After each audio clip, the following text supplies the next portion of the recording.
வாழ்த்துற நிலைமையில நான் இல்ல கண்ணி இருந்தாலும் வளர்ந்துறேன். நீங்க சொல்லிருந்தா உங்க மும்மூட்டி இருக்கிற இடத்துக்கே நீ வரணும்னு சொன்னேன். அங்க இருந்தாலும் வருவேன். கையால கல்லு விக்குது, பைக்கு தலவாணி விக்குது. எதுக்காக வந்து தெரியுமா? என்னுடைய மனைவிமாரும் கோபித்துக் கொண்டு இந்த ஆத்திலையோ கரையிலையோ குளத்திலேயோ நான் கல்லா போறேன்னு போயிட்டாங்க. இது தேடிக்கொண்டு வரும் நேரத்திலே நீ வந்திருக்கிற. சரி, நீங்க பார்த்தா ஆத்துக்கரையிலே தெய்வத்தை வணங்கி என் குறையத்திற்கும் மச்சான் மறைந்திருப்பவர்கள் நம்முடைய தேவிமார்கள் தான்.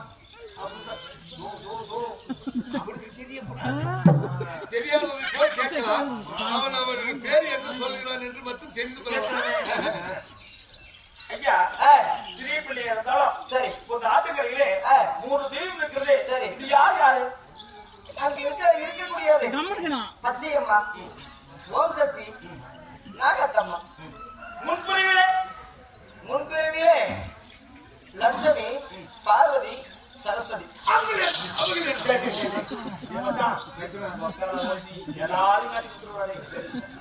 என்ன அங்க முடமுடப்பு என்ன அமுக்கலாம். சரி, இந்த ஆண்டவராக மற்றவர் எப்படி உருவத்தோடு வந்தார்கள்? என்னுடைய பொய்யை சொல்லி நான் இருப்பதில்லை என்று சொல்லி ஆற்றில் வந்து உயிரை மாற்றிக் கொள்ளலாம். அப்படி இருக்கின்ற நேரத்தில் இவர் எங்கிருந்தார் என்று சொல்லி தெரியாம நான் தவித்தேன். அப்படி ஆற்றில் இருந்து தலைமையில் எடுத்து விடுத்து எனக்கு தாராட்டி மாட்டினார்கள். கேட்கின்ற போதுதான் தெரிந்தது எனக்கு ஆற்றிலே எனக்கு தெரியவில்லை.